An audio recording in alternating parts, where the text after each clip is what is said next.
Hey there, this is Dan. You're watching the Salty Sea, and let's talk about the Warcry metagame in winter of 2023.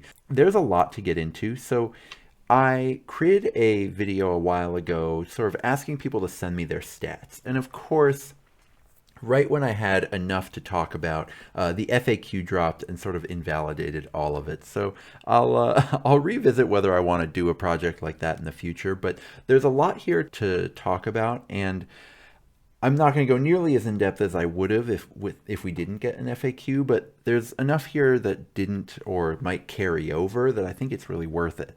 The first one, and I'll give them their own section in a minute, is the Soulblight Gravelords. We got 114 competitive games in tournaments with the Soulblight Gravelords, and oh boy, did they win a lot of them. 65% of those games. Now, none of these sample sizes are enough that I'm claiming that that is the correct win rate, but for 114 games, you do not win 65% of them by accident.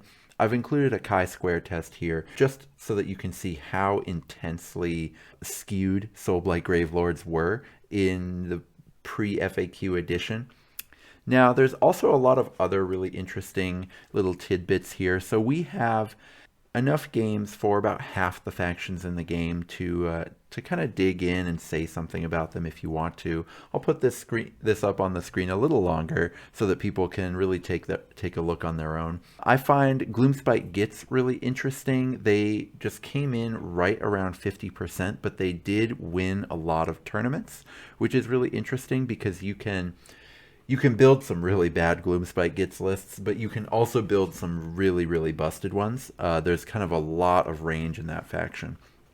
Another one I wanted to talk about is Poor Daughters of Cain. 33 games played is a pretty decent amount, and yet, man, they did not win a lot. And I think that really is partly due to the fighters they have at their disposal and how quickly they die. Also, they've got good fighters, but even their good stuff went up 20 points from the last edition, and they are in a really rough spot. And I hope that in the next points adjustment that GW does, whenever they do a Tome of Champions for this game, I hope the Daughters of Cain get some love.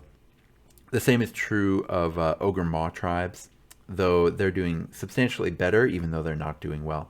Some really interesting stuff like Stormcast Thunderstrike doing really well. Darko Savagers continuing to not do well. I know in my last video I said one of the few things we could prove was that Darko Savagers were bad.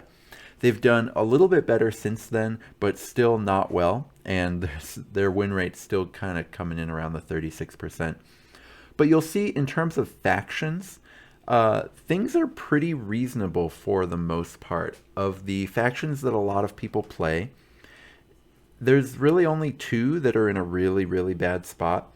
And there's only one that's above 60%. So I think that that's pretty promising and shows that, people were having a pretty reasonable time in tournaments before the FAQ, which is great to see. Now, one thing I did collect were tags. Because of the new ally rules, factions don't go far enough to describe what's going on in a list in a way that you can make kind of interesting statistical generalizations about. And so I did just a few tags. One was if there was a monster in the list, if that monster was a chimera or not. Then I also did whether it was a soup list.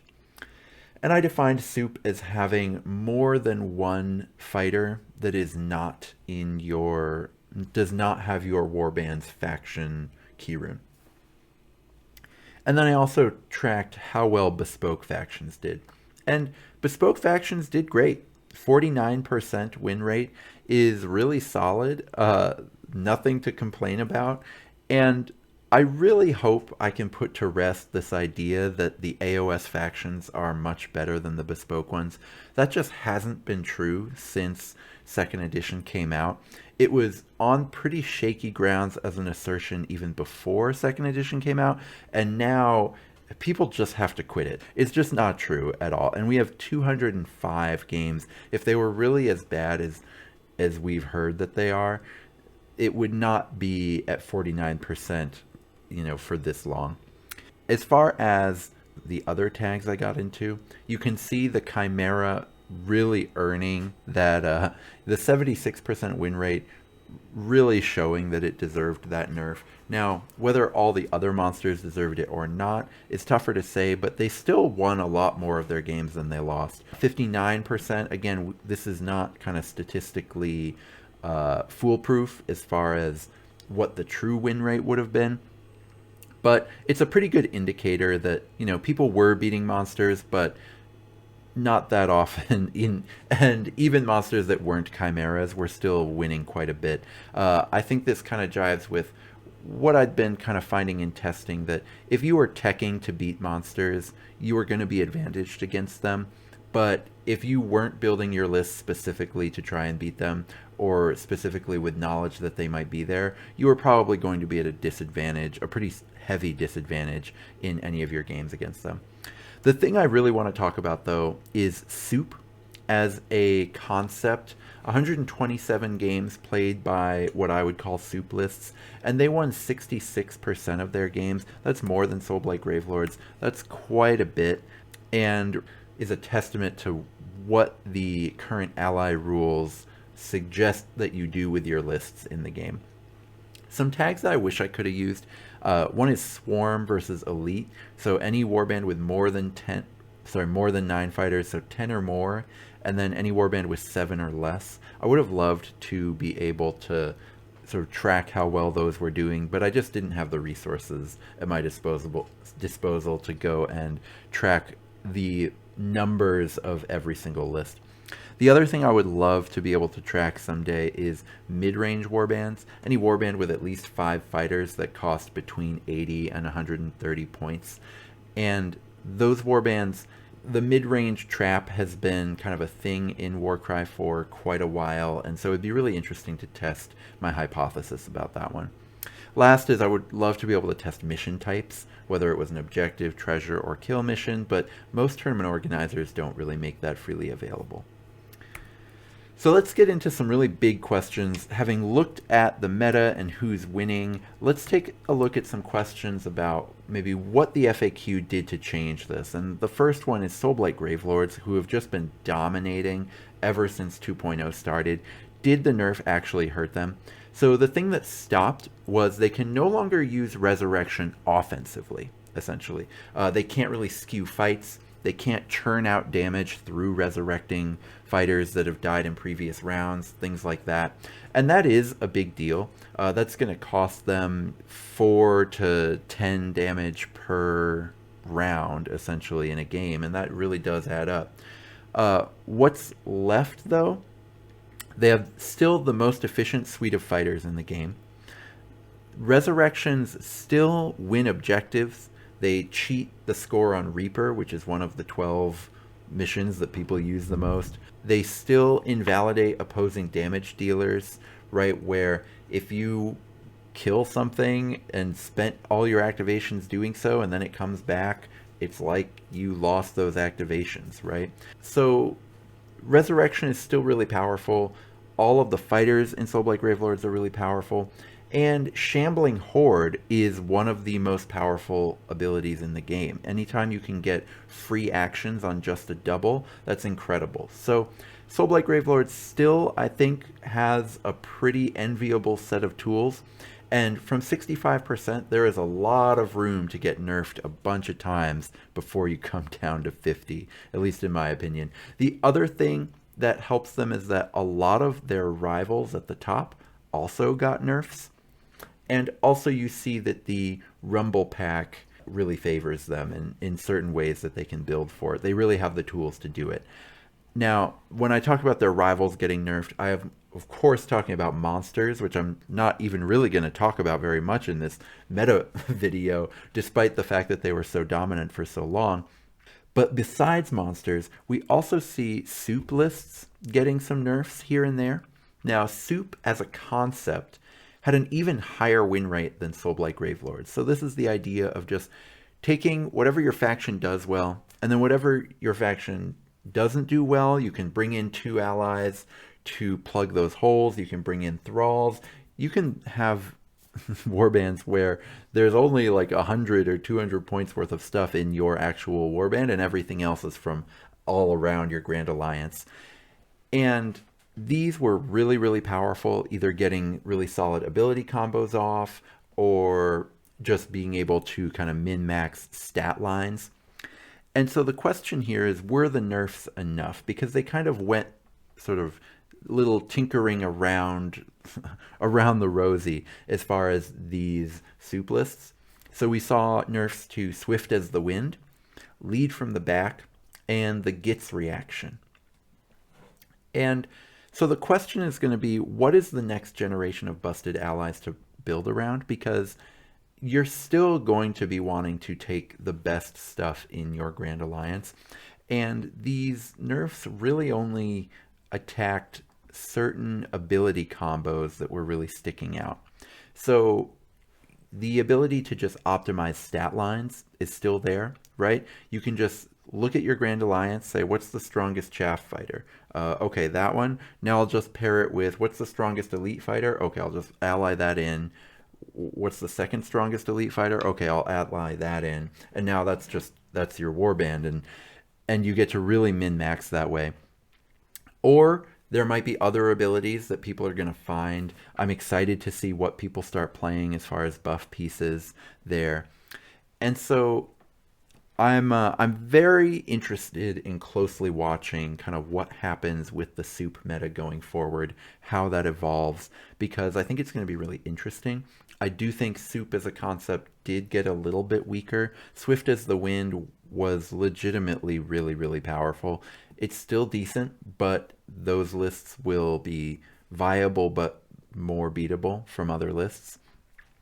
And Lead from the Back was only good for a couple factions, so I'm actually kind of surprised it got beaten up the way it did, especially because Skaven themselves are not doing that well. Let's take a look at some lists. And I'm specifically interested in lists that did really, really well throughout this kind of second edition, throughout the winter, that aren't really touched by the FAQ. And the first one is Sam Wheeler on Soulblight Gravelords. Had a slightly different list every time. I didn't really get a good record of exactly what he was playing, but what I do know is that he was playing 15 model skeleton spam lists. You can check out one of them in the list review that I did back in December that was November, for the Warhammer World Tournament that he did fairly well in, 2 wins, 1 loss, 1 draw. But he also has had a 2 wins and 1 draw performance in the January Rumblepack, and then also has a 3 wins performance that happened post FAQ. All of these were with 15 model skeleton spam Soulblight Gravelords lists. And again, I don't have the exact lists of the 2 most recent ones that he did, but I know that he's dominating. He's essentially 7, 1, and 2, so 7 wins, 1 loss, and 2 draws with this sort of archetype. And if you just do in the Rumble Pack, it's 5 wins and 1 draw, which is pretty impressive. So a very similar list that you could run would be, for example, a Vampire Lord, an Abhorrent Ghoul King to be able to do a movement buff, or a area of effect attack buff. And then 3 Graveguard with big blades, 9 skeletons, and 1 Graveguard with shield. I just think all 3 of these chaff fighters for Soulblight Gravelords are just some of the best fighters in the entire game. And we're not just talking only chaff, I mean just all up and down the rosters. It's really absurd what they're capable of. Now, most of the really successful Soulblight Gravelords lists pre-FAQ were involving actually souping in quite a few allies. Usually you'd have 1 Flesh Eater Quartz ally and 1 Nighthaunt ally, and then a Vampire Lord, so that you were actually spending quite a few points on elite models. And then they would mostly do much more Graveguard than skeletons, and so they'd actually be fairly elite. You were seeing 8 model, 9 model Soulblight Gravelords lists that isn't what you would expect given how cheap all their chaff is. But they didn't need a bunch of chaff because they would just resurrect it on top of you and just keep chaining more damage onto you every time you kill the chaff. They'd bring it back. Now it's going to be much harder for them to do that, and so they're probably better off leaning on just flooding the board with all the chaff anyway. And the crazy thing about that is that clearly they can have a lot of success doing that, because that's what Sam Wheeler was doing anyway, and Sam was having a ton of success.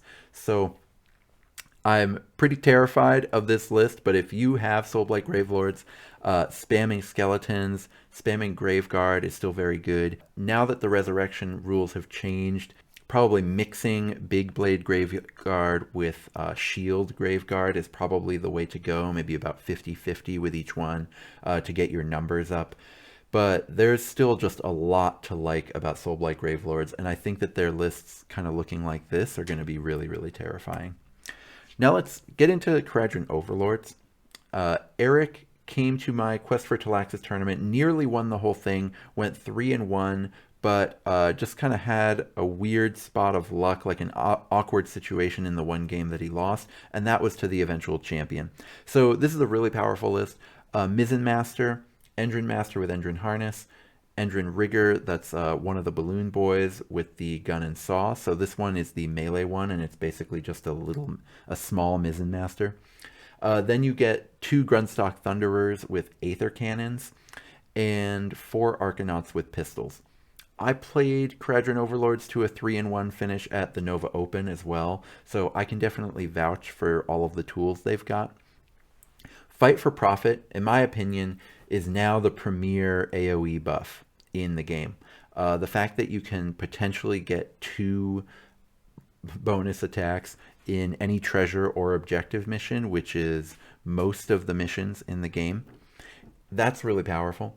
You also have the ability to marry hyper efficient chaff with power projection. So Arcanaut with pistols cost 50 points and have 8-inch range on their shots, and come in the same faction as a lot of good archers, some good flyers.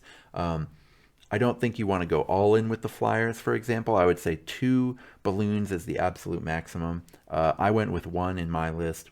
I do think having a balloon is really good. I wouldn't ever go with less than 1, but you don't want to go like 3 or 4 balloons.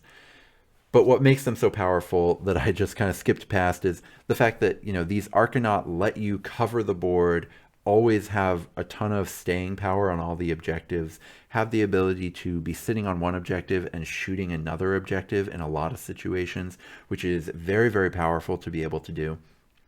Even though it's not always adding up with a ton of damage, it's letting you optimize your activations, optimize your ability to score points, and that's really powerful. And so there's just a lot you can do in Kharadron Overlords, and I think more people should be exploring this faction because I think it's really powerful. And it was definitely having success before the FAQ in the meta, but it wasn't very much played. It was not on that list of about half the factions in the game that had enough games to be able to say interesting things about their stats, right? That I showed in the beginning of the video. It wasn't there because people just aren't playing KO. And it is, in my opinion, one of the most powerful factions in the game, and people can definitely learn from those KO lists. Finally, I've got this Nurgle list. This is from Fred Shred of the Dayton Warcry Club. Won a small tournament in Ohio with this. A Plague Ridden, a Fly Lord. That's I can never remember. There's so many factions where all the names are silly, but it's maybe a Putrid Blight King, Blight Lord of the Blight Mobiles. And it's 320 points. It's incredibly hard to kill. It flies 6 inches, so it's basically like a giant night haunt on there. And it's just a really good piece for engaging and eventually winning, even though it'll usually take a couple rounds with even some of the most powerful fighters in the game. Then you have a Varengard. Everyone loves the Varengard. As long as you babysit them with a double at all times, they are incredibly powerful. They are toughness 6. They force your opponent to deal with them, but because of the T6, takes a lot of resources to do it. Moving 10 inches around the board is really good for Nurgle, especially since your big flying piece only moves 6. And then you've got the Plague Bearers. Plague Bearers are one of the best chaff models in the game. There's a theme of these 3 lists that I've talked about that were very successful and not FAQ'd. They all have probably the 3 best chaff models in the game. And the cool thing about this list is, this is what I had talked before about Soup, where this is just ignoring abilities. There are no synergies here whatsoever. You're just completely min-maxing your points. So you have some of the most efficient chaff in the game, certainly one of the two most efficient chaff in Chaos. And then you just have the biggest dragons in Chaos, the scariest dragons in Chaos. The Fly Lord is just big, scary. So is the Varangard. And so you have the highest impact fighters and the most efficient cheap fighters. And so you don't need fancy abilities. You are just doing the two powerful things in the game, right? Having actions and scoring points. That's what cheap fighters do. And then you have just big, high impact activations. That's all you need. This is a very powerful list and something that people can definitely consider learning from, taking little bits from this, stuff like that. One last, this was barely FAQ'd, so I did want to talk about it. This won a major tournament in Utah. The Utah metagame is always fascinating. This player was named Brad. He had a Destruction Soup list. This is the third Gloomspite Gets soup list to win a major tournament, which is just something you cannot ignore. That is really incredible. We also have a number of pretty decent finishes in other tournaments with Gloomspite Gets soup. And what you're seeing is a lot of different builds of it succeeding and being interesting. And that means that finding the perfect build for you is absolutely a great way to find some success in a tournament. This person, Brad, went all in on the Gabapalooza, which I kind of love. So 125 points for a Fungoid Cave Shaman, and then a Boggle-Eye, a Brewgit, a Scaremonger, a Shrewmancer, a Netter, an Orc Megaboss, and an Ogre Gutlord. So we're doing a couple things here that are kind of similar in some ways to what Fred's Nurgle list has. Fred Shred, his name actually isn't Fred. With the Ohio Nurgle list, they're just doing a lot of efficient chaff and then two giant, fast dragon monsters. Well, Destruction Soup has two not very fast, ridiculous titans, but abilities everywhere and the same juxtaposition of lots of really cheap fighters and then the two biggest lugs around. And the amazing thing about Gloomspite Gets, so of course, like I wrote here, they have that medium win rate because it's hard to pilot this and it's really easy to fall into list building traps. But you have so many abilities to work with. All of these Gabapalooza fighters have a really powerful ability built into them. And so does the Netter. And then the Orc Megaboss has the best ability in the game, or at least shares it. A lot of fighters have this ability. It's probably not the absolute best, but it's one of them. And that's Charge, which is where you get to take a free movement action. And it lets the Megaboss get around the board much faster than you'd think. Ogre Gutlords also have a double that gives them +3 move so that they can have 7 move for one activation. And that's really powerful. So these Titans are being able to, at the cost of dice, have really good mobility, but they're not paying for it in points. And there's a really interesting interplay, too, of how these just big fighters are not as good at sort of getting around the board, focusing where they need to be, as some of the big 10-inch move dragon fighters are. But when you get into a game, and this is something I learned in the finals at the Nova Open, when you get into a game where you have invested in dragons that fly around the board, making your opponent's life miserable in exactly the pinpoint place you want to be able to do it, and your opponent has not invested in dragons and they have big titans like the Megaboss and the Gutlord, then you're actually at a really big disadvantage in any game where your opponent is able to get their titans to where they need to. So anytime that they can have the most important spot on the board be overlapping with the no-fly zone that every titan creates, then the person playing dragons is just out of luck. They're done. And so that can be just a really powerful thing that Destruction is able to do. And it gets even more powerful now because the Squig riders in Gloomspite Gets were super buffed. So even though the reaction will no longer sort of let you get a free move onto these big Titan pieces, you still get to do it with the Squig Riders, and a lot of people were playing them already. But now the leaders have Madcap Destruction, where they get a free bonus move action and then also deal damage. And so that makes any list where you just put a Squig Rider and then a couple Titans into Gloomspite Gitz with Netters and a couple Gobblepalooza guys, those types of lists are going to be absolutely terrifying. So I'm really interested to see where Destruction Soup goes from here. The sort of changes to the FAQ give you a little bit less freedom to build your list, but I don't think that the top lists are going to be any weaker. It's just going to be maybe a little harder to find them. And so if you're sort of looking at a tournament coming up, you should always be strongly considering Gloomspite Gitz Soup, because the track record at this point is absolutely proven, and people love these models. I just want to get into some other factions that did not get nerfed in the FAQ and have had a very high win rate throughout 2.0. The first one is going to be Stormcast Thunderstrike. Annihilators and Vindictors. Ugh, Stormcast names. Annihilators and Vindictors are both great. A lot of people, if you sort of if you ask around for Thunderstrike lists online, a lot of people are going to be giving you 7 model, 2 ally lists with Thunderstrike. And those are really good, but it's really important to note that other variants are also winning. Stormcast Thunderstrike is winning in a lot of different ways, and the wild thing here is that you see a lot of new players play this faction, and yet the win rate is still very high, and that should really key you in to the idea that there is something very powerful happening here, and it's absolutely worth noting.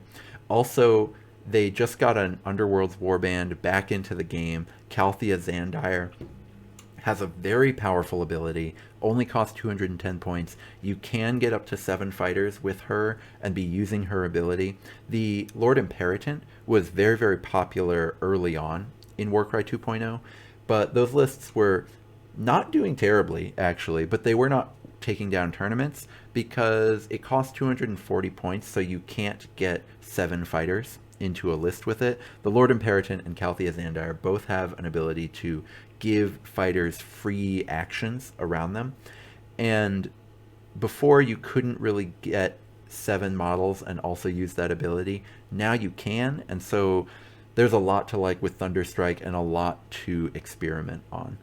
Now, Ironjaws is also running around with a 56% win rate. They have powerful fighters at a bunch of different profile types. They have fast, powerful fighters in their pig riders. They have brutes that are really powerful. They have Ardboys that are really powerful. And then also just Charge is an insane ability. Getting free moves is ridiculous. Getting it with your pigs is even more ridiculous. Ironjaws are just crazy good. They do have certain list building constraints in that they're move 3, so I'm not surprised that we're not seeing the win rate be like much higher than that, but it's still just a very, very good win rate and no nerfs to Ironjaws. Cruel Boys also tend to win a lot. They just have a lot of really durable fighters, and they're move 4, which you don't usually see fighters that cheap and that durable at move 4, which is really good. So you just have a lot of ability to play the objectives, play the mission, know that you're still going to be there late in the game, and also know that you can get to where you need to go in a way that some of the other factions that are as durable as you aren't going to be able to do. Also, for their leaders, they have a double that does more damage than Onslaught does, which is always nice, and not very many factions really have that. So that's just great to have. It's, you know, nowhere near as good as Charge, but it's still quite good. Beasts of Chaos are also winning a lot of games. They just have speed, power, and positioning tricks, and just a lot of flexibility up and down the line, right? Bulgors are really good in almost every variety of Bulgor is actually really good, and those are move 5 fighters that win their fights, so they can really get across the board. Gors are really solid, so they have very good chaff. Even though it's not necessarily the best chaff in the game, it does its job. really well, and that's, what you want from your chaff, right? And then, of course, they have the positioning tricks of the Great Bray Shaman or the Cockatrice, right? Because just having a 10-inch move flyer is also a type of positioning trick. So Beasts of Chaos, there's a lot to like. And then finally, Flesh Eater Courts. They actually kind of have a similar situation to Beasts of Chaos. They have those speedy 55-point ghouls. They have some big threats. They have a really good damage ability on the Vargulf Courtier. And then they also just have some ability combos. Like you can go with Chosen of the King and get their Horrors, which are the ones with the big bone clubs. There's just a lot of play to Flesh Eater Courts. And so that's good to see if you like that kind of thing, and it is also part of why people tend to be doing pretty well with them. So let's talk about the meta going forward. And one dichotomy I find myself more and more interested in the more I think about Warcry is the core book versus the Rumblepack and the interplay there. So the reason it's so interesting is the core book has 2 missions that favor chaff swarms. Ley lines and no quarter favor the warband with more fighters, and 4 missions that favor elites. And these are both the treasure missions, Reaper, and the one that ends with one with one objective, and that's it, and it doesn't score until the end. Cursed Relic is kind of broken, but the other 5 missions in the core book are all really, really good. I know some people complain about treasure hunters that every once in a while the game feels like it was won because one person went first and took the center treasure, but empirically it really hasn't held up that the person who goes first on treasure hunters always wins. In my tournament I ran treasure hunters and it was basically no correlation between going first and winning, and I think the reason is because it's a long game, and 5 treasures is a lot, and needing to protect if you're going to win, you need to protect 3 fighters, and chances are your opponent, if they've got a really solid warband, or if they've got like a legitimate advantage over you, they're going to be able to kill one of them if they're going to beat you on that mission. Now, the Rumblepack has 5 missions that favor chaff swarms and 1 mission that favors elites.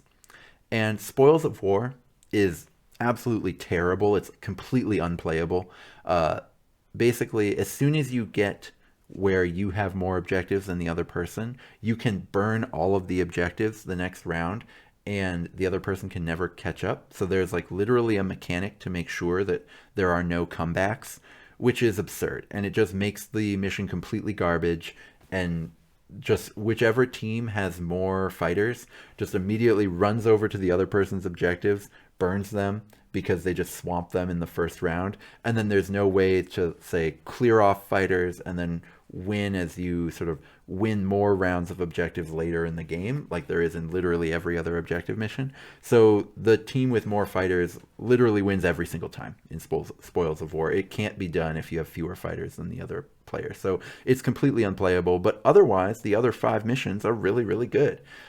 So one, this is a great thing for people who love Warcry. We have 10 excellent missions out there. For people who don't know about the Rumblepack, I'll put the link to it down below. It was essentially a free set of missions, like the 6 matched play core book missions, that just kind of play very differently than the core book. And there's a really interesting interplay there because, you have almost all of them are with objectives, and then there are secondary win cons that kind of give you other points along with the objectives, and it's very interesting.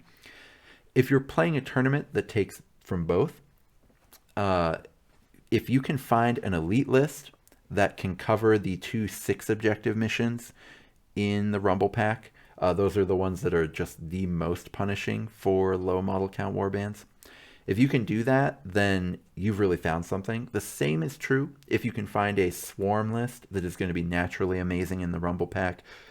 If you can actually find a swarm list that has a chance in Reaper or the Hidden Vault, which are the 2 that favor elites the most in the core book, then you've really done it. If you can unlock the answer to one of those 2 questions, you have solved the Warcry metagame, and you're done. You can you can hang your hat on that.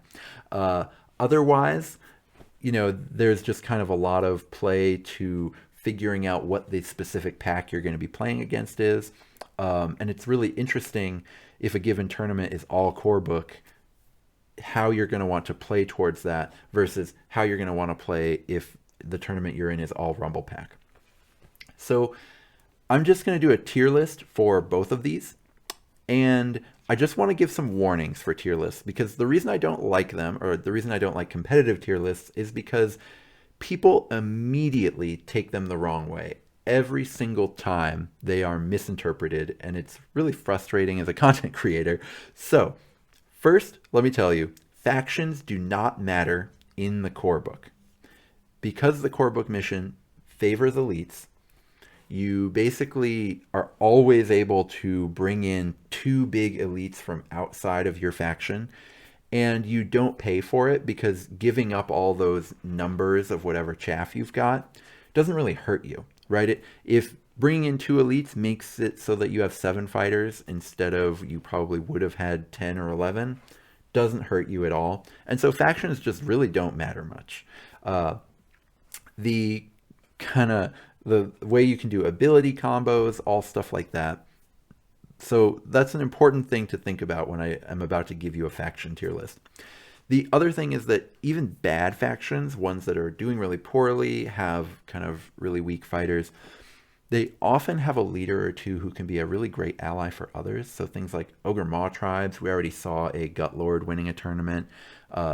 Daughters of Cain have the Bloodwrack Medusa, who is a really amazing ally.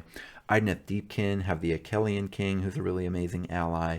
The list goes on, but notably, right, all 3 of those factions are doing really terribly, and I think for good reasons, right? Ogres just don't really have the tricks to score points on a lot of missions. They can't really run around with, once they have a treasure, they're tough to take down, but they can't really chase down treasure carriers very well. They don't have the numbers for objective missions the same way anymore because of the big nerfs that Noblars took. And then, Daughters of Cain just die too fast, and the same is true for Idoneth Deepkin. The Rumblepack is a little bit less like that. It's a little bit harder on soup lists, because if you just bring in 2 giant things in the Rumblepack, you do suffer a little bit on sort of your numbers, and you want to have a really healthy number of fighters in the Rumblepack. So factions do matter quite a bit more in that set of missions. So now let's get into the core book tier list, having said that none of these factions matter. Because even though they don't matter that much, you're not going to have 0 fighters from your faction. And so we're really doing this tier list based on like the things that you can do that are legitimately part of this faction. And of course, bringing in allies is part of that, but let's just get into it. So the first is Soulblight Gravelords, Gloomspite Gits, and Stormcast Thunderstrike. I think are very much the top of the pile in that they are A, very, very good, and B, of all of the things that you could theory craft as being very, very good, these 3 are actually proven, and people are going around winning tournaments, and it's not just one person doing it, it's multiple people have gone around winning tournaments with these 3 factions with lists that will not suffer much from the FAQ, and that's really key. And so these 3 factions, if you're playing all in the core book, should be considered sort of the 3 scariest factions to face. However, if we get into the next tier, there's kind of 2 different types of factions that I'm putting in this tier, and that is the ones that are good and have proven to be good, even if not proven to be as good as those ones, or things that are potentially completely busted, but have just been unproven because they're not very popular factions. And so the top 3 here are Ossiarch Bone Reapers, Kharadron Overlords, and Demons of Nurgle. All 3 of those, I think, are as strong as the top 3. It's just that we really don't have proof. People haven't repeatedly gone and crushed tournaments with them. I know Nurgle was the sort of most popular home for a Chimera, but now that Chimeras have been brought up by 120 points, we don't really have any evidence that that's still the case.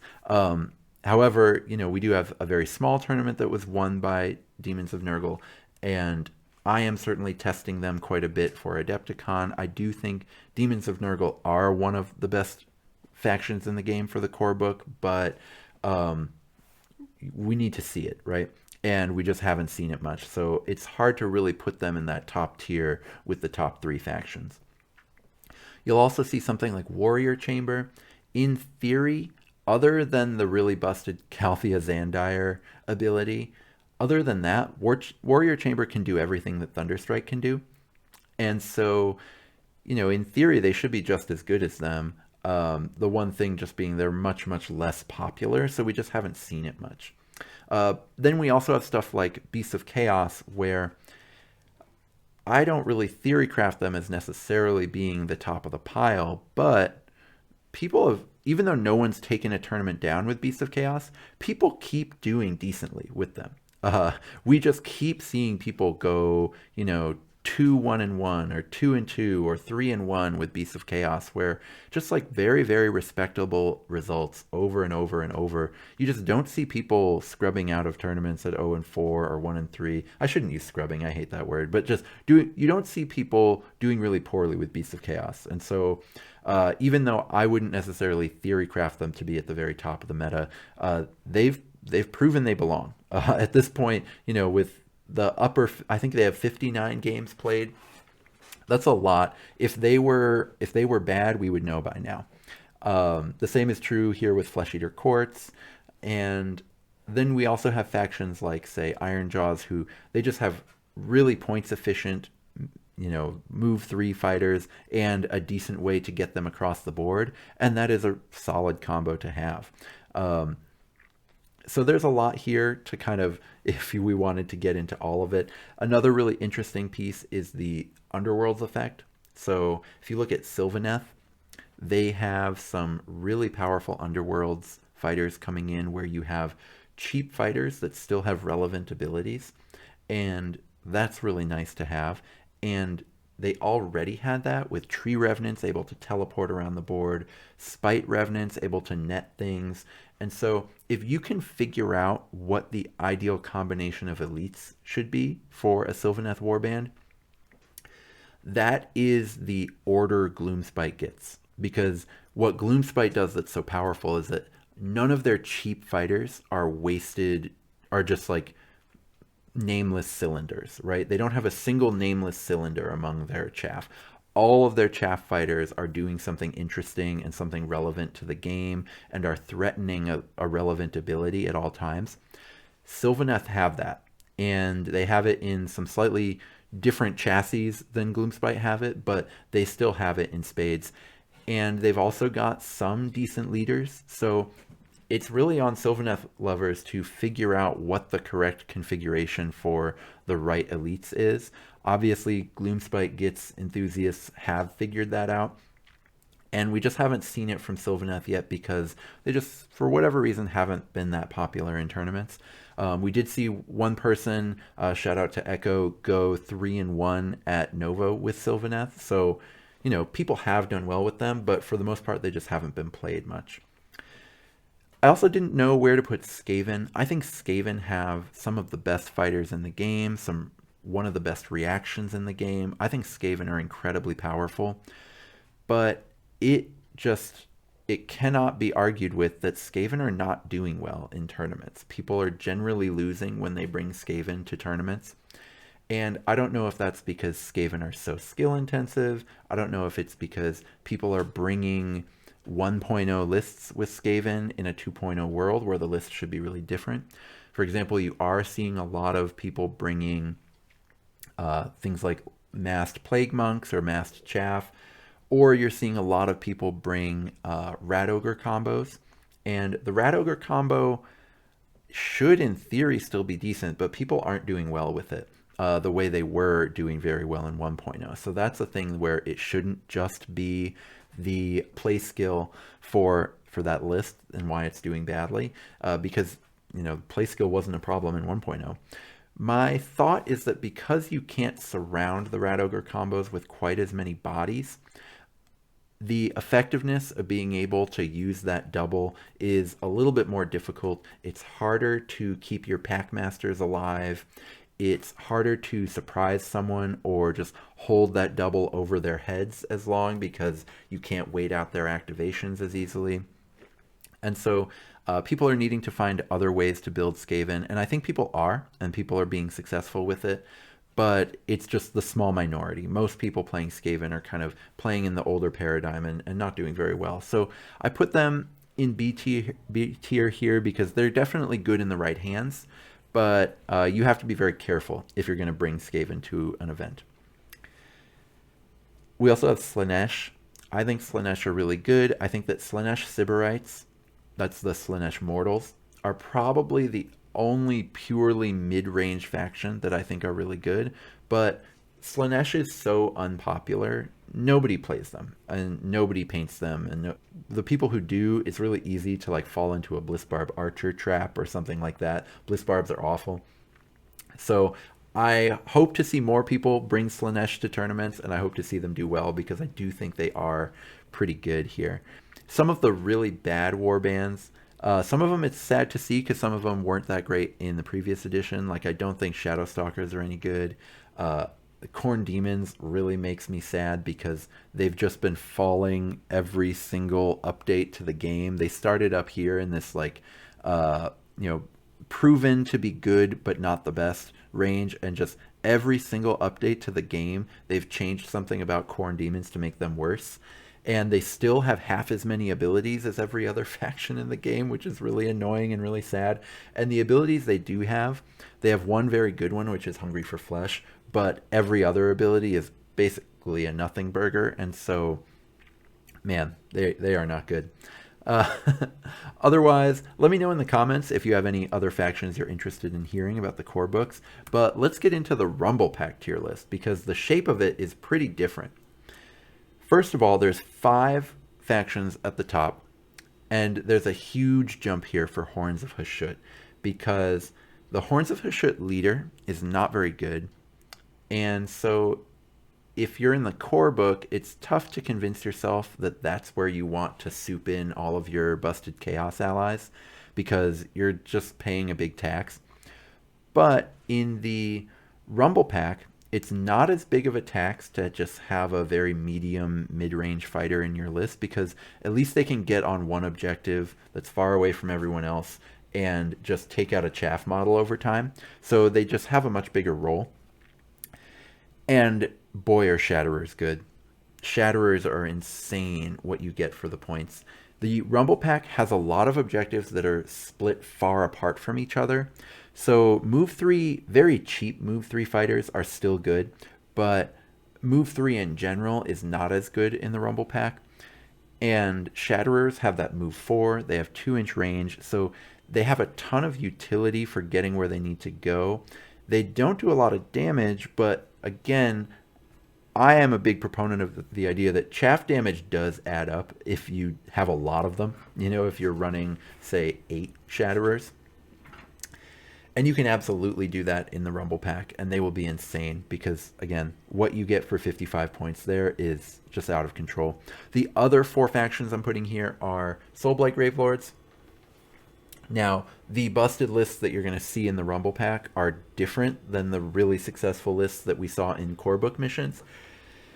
So if you are a Soulblight player, figuring out the balance of whether you should bring a Rumblepack mission, like what I showed earlier in the video, or if you should bring a classic core book mission with a Nighthaunt ally and a Flesh Eater Quartz ally and a pretty elite leader. Sometimes you would go even up from a Vampire Lord and into a Vargoyle. Deciding what you're going to do with your Soulblight list is actually pretty complicated now, but they can absolutely dominate the Rumblepack, as we've seen with Soulblight winning, quite a bit of matches in the Rumblepack, and just being able to choose between skeletons and 2 different very strong forms of Graveguard is just incredibly powerful. I also think that Nurgle Demons, Caradhran Overlords, and Ossiarch Bone Reapers, they also just benefit from having 50-point chaff models that give you 60 points worth of value. And it's just incredibly powerful to be able to just start a list with 300 points worth of chaff and just say, okay, I have these 6 50-point fighters. I'm going to put 2 in every deployment group. And no matter what's in the rest of my list, I'm going to be able to contest every objective that I need to contest.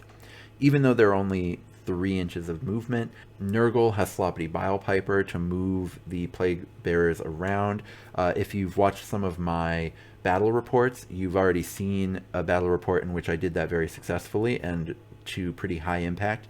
Kharadron Overlords, the fact that their 3-inch move fighters are able to shoot things on other objectives is incredibly powerful.